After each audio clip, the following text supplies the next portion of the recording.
Okay. Thanks, everybody. Pete Scales. Thanks for staying. We're going to get you out of here in just a few minutes and get those door prizes awarded. I coach at Parkway South High, and I am a psychologist specializing in adolescent psychology, so that's really helpful for high school. I'm the mental game guy here today. So I want to kind of take a step back from tennis for just a minute, because everybody here who's working with anybody from age 5 through college, you're involved in youth sports, okay? And there's several jobs that we have as youth sports coaches that are critical. 1, keep them safe. 2, give them fun. And 3, help them grow. Number 4, how I do this, the circle around those 3 is the 4th one. I want every kid in my program to walk away being in love with the game of tennis, the way I felt, the way you all did. And the way as a psychologist over the years that I've found to really emphasize that and make that happen is that I've got to put winning in the proper perspective, you know? And people misunderstand this when I say this. Okay, when I say winning is not the most important thing. I hate losing. I want to win. We're training hard to win. We're competing honorably to win. But winning isn't the most important thing. I want them to know, deep down, not just up here, deep down, that winning does not make you a better person, a better human being. Losing does not make you a worse human being. I'm going to say that again because it's so critical. Winning does not make you a better person. Losing does not make you a worse person. But as a psychologist, I want to tell you, we are driven by our lizard brain back here, the most primitive part of our brain. When we were being chased by saber-toothed tigers, it was life and death. When you shank a tennis ball, it's not life and death. But the lizard doesn't know that, right? The lizard doesn't know that. So it goes real deep, and all of a sudden, messing up on the tennis court means you're a lousy human being. You're not a good person. It goes really fast. Our brains work way faster than we can understand it. So it's super important. And so I came up with this approach to coaching that I called compete, learn, honor. And that's how we define success. We want to win, and we actually win a lot. But that's not the goal. The goal is compete, learn, honor. Compete. Do we give 100% all the time in practice and matches? And I don't mean giving 100% of your personal best. No one can do that, even the best in the world. We all go like this. Their range is smaller than ours is, but we all go like this, right? But if you're 80% of your best self today, are you giving 100% of that 80%? Okay, if you are, I'm okay with you as your coach. Learn. Are you an open, curious, and humble learner who understands that they always have more to learn, no matter how good you are, no matter what your rank is, how high it is, you always have more to learn, and you're hungry to learn. You learn like that as your coach, we're good. I'm good with you. I'm okay with you. And honor by how we act under adversity. And let's face it, tennis is just filled with one adversity after another, one challenge after another. By how we act under adversity, do we bring credit, high character, to ourselves, our teammates, coaches, officials, opponents, family, school, community, and the game of tennis? If you do that, you're a winner. You're successful. I don't care what your W's and L's are. And the irony, of course, is that sports science shows us that when you do that, you raise your chances of winning because you raise your chances of performing at the top end of your ability level that day. So you pursue winning without focusing on winning. I played judo in high school, so it's kind of a judo thing where you don't resist the opponent's strength, you use the strength and then flip them. right? They're coming at me, boom, they're down. So we're trying to win, but we're not focusing on winning. Now, I didn't understand that very well when I started tennis. And some of you have heard this story, but I'm going to say it again because it's a good story. I came to tennis at age 42, grown man, and I had a PhD in psychology. And tennis often brought out the best in me, but too often it brought out the worst in me. And I was a racket chucker. Age 42 and a PhD in psychology. That's how deep and seriously strong the lizard brain can be. And then my wife, Martha, who's here, said, I'm not going to play mixed doubles with you anymore. We're done. Okay? That was, that was intervention number one.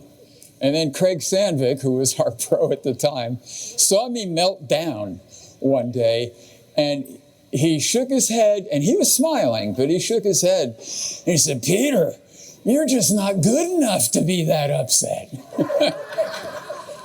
And we all laughed, and their intervention put me on the right path, and I came up with Compete, Learn, Honor. But I came up with it as much for myself as later on for my players, okay? So how do I do it? There's about 24 Compete, Learn, Honor habits I've come up with, and they're all in this book, playbook. It's Racketman sells it, it's on Amazon, and most of you have a handout with the list of the 24 habits. Those of you who don't, my email is scalespc@gmail.com. Let me know and I'll send it to you, okay? But we put up and hang on the tennis fence every day. We hang up several posters. Day one, we hang up Compete, Learn, Honor. And we hang up one more. I'm not going to do all these because we're running late. But there is one that I want to do. Yeah. The other one we do on the first day is we build people up, we don't tear them down. And one of our senior girls came up with this one year, and I loved it so much I made a poster out of it with her name on it, which shows the students, hey, we listen to your ideas, okay? I listen to you. And it sets the tone. Right in day one, Compete, Learn, Honor, and we build people up, we don't tear them down. It sets the tone for the kind of team we're going to be and the kind of values we have. That very first day, I assign homework, okay? Not often, but I assigned this homework. It's a worksheet from the book that I took from the USTA Mental Skills and Drills Handbook and modified with their permission. And they have to write down all the things they love about playing tennis. My book is also about pickleball, so it's love about playing tennis or pickleball.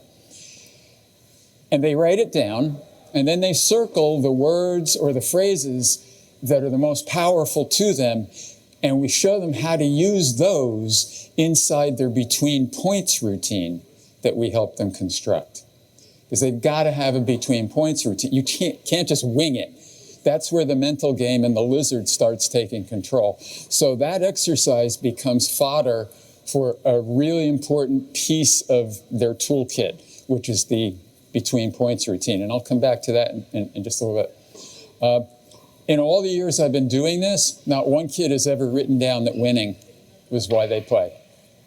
We play mostly outside, so they love being outside. It's the exercise, the running around, the joy of learning something new, of seeing themselves get better at something that's difficult. The social, right? They're playing with their friends or they're meeting new friends as part of the tennis team. Those are the things that we want them to remind themselves about why they love playing in those moments that all of us have had when they hate the game. They hate tennis. They hate being on the court. They're getting killed. They're feeling awful. Guess what? I love the exercise. I love learning to solve the puzzles. I love the challenge. Remind them of those things. So we do that. In the first week, We also, I'm going to show it. I'm going to raise it so you can see it. It's the excuse box. One year, I got really tired of my boys' team making all sorts of excuses about, oh, it's too sunny, it's too cold, I can't play in the wind, my shoes are too tight, my strings are dead, this isn't even my racket. And the best one, Coach, I don't really play like this. We have the video, we tape you. Yes, you do. This is how you play, okay? And so what we do, I got a box, I wrote excuse box on it, and I tell them, look, all of us have excuses. Every single one of us, every coach you've ever had has used excuses. Not just you, every coach. If you have excuses, write them down, and metaphorically do it in your head if you don't want to write them down on paper. Crumple it up, throw them in here. After practice, you can go wallow in your excuses again if you want to. But when you get out on the practice court, this is a mistake-friendly but excuse-free zone, period. And so what players have done over the years is they go into the excuse box and they sit in it, or they stand in it for, 10, 20 seconds, I don't know. They laugh, they come out, they feel better. And over the course of the season, once they've been exposed to this idea, and then we have them write down an excuse list, also a worksheet in the book, so that they have their own personal list of excuses they've used, and we laugh at them. We share them and we laugh at them as a team, because laughing at them takes their power away. And when we laugh at excuses, it gives them more encouragement to take responsibility. Winners are those who take responsibility, not those who make excuses. But they'll hear somebody on another court say, oh, the sun, I missed that because the sun was in my eyes. And they'll yell out, excuse box, excuse box. Where's the excuse box? We need the excuse box. So it's a fun thing. Can you put players in there? No, it's just them putting their... No, it's not timeout. They have to put themselves... No, I don't want to do that. The other thing we do, about 2 weeks into the season, we do the name circle. And this is from 2023 girls season, because our older granddaughter was on the team. That was her first year on the team, so this is special. And we wait for 2 weeks because we're still figuring out who's on varsity and who's on JV. We're still doing varsity challenges. And I'm the head JV coach, assistant varsity, so I do this for the JV. And we have them put their names around the circle. And then we talk about what this means, okay? And then we hang it up periodically on the fence. I've done this with both WashU men and women. And the women, a bunch of years ago, I did it with the women. They put this in their name circle in their locker room, so they could see it coming in and out. And what it does, the circle represents the game of tennis. Okay, tennis was here before you. It's going to be here after you. You're a dot in the history of tennis. Be humble. The game is bigger than you. Because I want them to start taking things less personally, right? Get rid of the power of the lizard. Get some distance between the outcome of a shot or a match and how you feel about yourself as a person. The game is bigger than you are, okay? The other thing that happens is when we all put our names around the outside, guess what? There's no number 1, there's no number 21. Everyone is equal in our humanity, including our opponents, okay? Our opponents. They're the same nice people we are. We have to assume that, right? That's what we want to walk out onto the court believing. And third, the circle is like a wedding ring, a symbol of our commitment to each other, our unbroken commitment to challenge each other and support each other, build each other up, not tear each other down. And, I'll put this up often to just remind them, look, if you don't have energy to fight for yourself, that's who you're fighting for. Find the energy to fight for your team. That's who we are. We support each other and we work together. So I've got about 6-7 minutes. I'm trying to make this fast. I do a lot of focusing on puzzle solving and problem solving. I want them to think of this game as nothing but a series of puzzles or problems to solve. That helps create more distance again, more space, and depersonalize the outcome. So I ask tons of questions. I will freeze matches. I'll freeze matches that they're playing challenge matches for their rank, matches that count, okay? And that's also something they have to learn to deal with, interruptions, adjust and adapt. Okay, we went long today. We're adjusting and adapting. That's what you do on the tennis court too.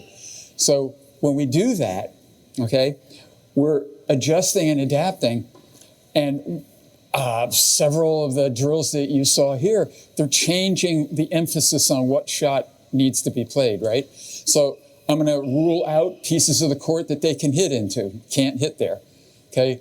You get one serve. You get 2 returns. If you didn't like your first return, you get a second return. One time during a match, you can make an intentionally awful line call. That ball can be here in doubles, out, so that they get used to dealing with the, I have to say rare, it's rare, thank goodness. But we do occasionally get players who just don't seem to be able to call the line fairly. And they have to learn how to deal with that. There's a game from Jorge Capistani called Pressure Scoring. I don't know if any of you have used it. Super game to focus on game points. If you get to 40, or your Dubs team gets to 40, and you don't get the next point, you go back to 0, and your opponent of course gets that point because they won it. But now they might be at 40. If I'm serving at 40-30, my Dubs team, and we lose it, now I'm serving again at love 40. But if that team doesn't win, break point, guess what? I now have 30 points and they're down to 0. So this is a long game, but it does teach them to focus on game points. 3 minutes, okay. Gonna speed this up even more. Last one that we do is, as an example, they start too slowly sometimes. I want them to start matches faster. So we play challenge matches that count for their ranking. Everything counts. I write everything down. All these variations, they hate it, but I love it. Everything counts because it's giving them mental practice. We're building the mental muscles, okay, to adjust and adapt to all these pressures and stresses. First to win 2 games, no ad. That's the match. It might last 3 games. It could last 2. That's it. You're done. You lose the first 2 games, you've lost the match. So any one of these things can help, but if you have consistently using different scoring and playing rules, it really helps their mental game, okay? So that's a pressure thing. Last thing about asking questions, freezing and asking them, why did you make the shot choice you did? What were you thinking? What was your purpose? Okay, so we end up having a quick discussion. Because I want to tell you, most of my players, I'm betting most of yours, they don't really understand strategy very deeply. They don't understand the why. They're focused on the how, the technique, okay? And a lot of time, that's what we coaches focus on too. I want them to understand why they're making the shot. What are they trying to make that opponent do? How do they want the opponent to react? What's the purpose? So, yeah, I'm curious. What were you thinking? But your tone is critical. You can't be like, what were you thinking? You're not going to get a discussion going with that. But they really don't know what to say at first. Oh, I don't know. I was trying to get it over the net. I was trying to win the point. Well, okay, but were you trying to make the opponent stand there? Or were you trying to make them move? Move. Well, which direction? Left, I guess, to their backhand. Were you trying to make them bend? I guess. So you get them thinking about, there's a reason, and that's how you can put sequences of footwork together, because if they know why they're doing a shot, okay, they can recognize when they've put the opponent in trouble and then make the correct move to really put the pressure on the next point. If they don't know why they're doing this, they're just going to hit it, be happy it went over, and then stand right? And of course, none of you has experienced that on your team. So, I use this, two last things, and then I'm done. I use this racket without strings in it because too often players seem surprised that the ball came to them. One of the compete, learn, honor habits is always expect the ball to come back to you and expect it to be a tough shot. And so we bring this out and I say, look, if your opponent has this racket, the odds of them hitting it back to you are what? Pretty limited. I mean, yeah, you can hit it on the frame and it'll go over the net. But they're not using this racket. They're using one with strings, okay? So expect the ball to come back to you. Even if mathematically the angle seems impossible. Impossible. Expect it to come back to you. All right, last point. There's one thing everybody here can do and not have to have a degree in psychology to do. And that is stop using the words good and bad to describe shots, plays, matches. The reason is because the human brain works so fast. When we hear good shot or, that wasn't the greatest, we start judging ourselves, our worth. It's very difficult to separate that from, objectively, okay, that wasn't great, and just take it objectively. So I use words like, instead of good, it was effective. Instead of bad, that was an ineffective shot. Or it worked, it didn't work. It was productive or not productive. And what using language like that does is what? It sends their mind into problem-solving mode. Because they're thinking about, why did it work? Why didn't it work? Instead of good, bad, I'm good, I'm bad. Right? I don't want them thinking good, that they're a good person because they hit a good shot, any more than I want them thinking they're a bad person because they hit an ineffective shot. Right? So, you can all do that. And that creates separation from the outcome of points and matches and how they feel about themselves as human beings. And it focuses them on solving the problems of a tennis match, which is what the fun is. Trying to solve, and some days you solve it and you win. Some days your opponent solves it better than you do, and you lose. But that's the fun, is identifying and solving the puzzles and the problems. And when you do that, it becomes way more likely that your players are going to feel deeply that they are not better people if they win, and they are not worse people if they lose. And I guarantee you, win or lose, they will have a lot more fun knowing that.